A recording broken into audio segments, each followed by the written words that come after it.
যাতে তাদের শিক্ষার মান, তাদের মেধার ভিত্তিতে চাকরি কর্মসংস্থান দিতে পারি, তার জন্য সরকার গঠন করব। তারা বলেছিল যে বাংলার যে অবস্থা, শিল্প, স্বাস্থ্য এবং শিক্ষা, এর পরিবর্তন ঘটাবো। কিন্তু আমরা কি দেখলাম? আমরা দেখলাম সেদিন যেমন জ্যোতিবাবু পুলিশ মন্ত্রী একদিকে শপথ নিচ্ছে, অপরদিকে কৃষকের জমি লুট হয়ে যাচ্ছে, আদিবাসীদের জমি লুট হয়ে যাচ্ছে। একইভাবে আপনাদের স্মরণ করে রাখা উচিত 11 সালে মুখ্যমন্ত্রী নির্বাচিত হওয়ার পর শপথ গ্রহণের 2.5 বছর মাথায় তিনি যখন তার একজন কর্মীকে গুন্ডামি করার জন্য পুলিশ ধরে নিয়ে গেছিল, মুখ্যমন্ত্রী নিজে থানায় গিয়ে, যাদবপুর থানায় গিয়ে সেই কর্মীকে বার করে নিয়ে এসেছিল। আচ্ছা বলুন তো, একজন মুখ্যমন্ত্রী যদি থানায় গিয়ে একটা কর্মীকে বার করে নিয়ে আসে, একটা দাঙ্গাবাজকে বার করে নিয়ে আসে, একটা গুন্ডাকে বার করে নিয়ে আসে, তাহলে সেই পুলিশের সাহস হবে আর কোনদিন তৃণমূলের কর্মীরা অন্যায় করলে তাকে গ্রেফতার করা? আজকে 11 সালের পর থেকেই পশ্চিমবঙ্গে যে রাজত্ব শুরু হয়েছে আপনারা একটা করে দেখতে পাচ্ছেন। আমরা কি দেখলেন?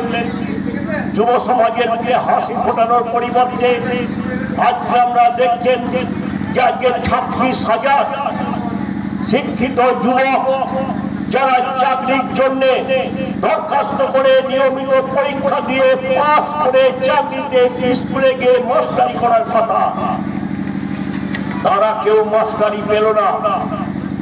যারা পেল 26,000-এর মধ্যে যদি ধরে নেওয়া হয় যে 15,000 সঠিক ছেলে চাকরি পেয়েছে, বাকি কিন্তু 11,000 চাকরি তাদের কর্মীদের কেজি দরে বিক্রি করে টাকার বিনিময়ে দিয়েছে।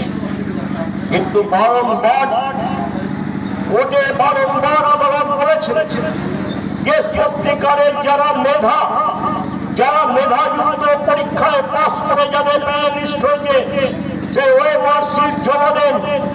আর যারা জালিগিরি করে, যারা 2 নম্বরি করে, যারা পয়সা দিয়ে চাকরি কিনেছে, তাদের চাকরির নামের লিস্টটা পাঠান। যে কোনো একটা কোনো নয় সৎভাবে যারা পাস করেছে তাদের লিস্টটা দেন, আর নতুবা যারা সত্যিকারের টাকা দিয়ে চাকরি কিনেছে তাদের লিস্টটা দেন। যে কোনো একটা লিস্ট আপনারা আদালতে জমা দেন, তাহলে সঠিক যারা শিক্ষক তারা বাদ যাবে না।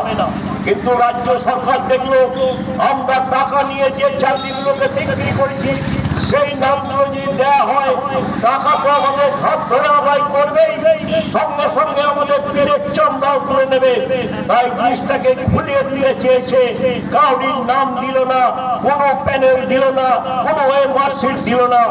ইডি সিবিআই এর জন্য যে ওই মার্কশিট গুলো দেওয়া হলো শুধু ভিন্ন রাজ্য থেকে নিয়ে এসে যখন আদালতে সেগুলোকে দাখিল করা হলো, দেখা গেল আসল আর নকল বাছার মতো ক্ষমতা তাদের নেই। না রাজ্য, না শিক্ষা পর্ষদ, না কোর্ট, কাউরির ক্ষমতা নেই কোনটা আসল কোনটা নকল ধরা। তাই যেহেতু সেখানে স্বীকারোক্তি করেছে শিক্ষা পর্ষদ যে এখানে ভুয়ো চাকরি হয়েছে, কমিশন স্বীকার করেছে ভুয়ো চাকরি হয়েছে, তাই আজকে পশ্চিমবঙ্গে 26,000 ছেলেদের চাকরি চলে গেল আদালতের রায়ে। আজকে 26,000 ছেলে শুধু নয়, 26,000 পরিবার আজকে পথে বসে গেল, তারা রাস্তায়। আর কি করছেন? একদিকে যখন রাস্তায় শিক্ষকরা ঘোরাঘুরি দিচ্ছে, অপরদিকে আপনি 15 বছরে তৃণমূলের পাঁচালি শুনছেন।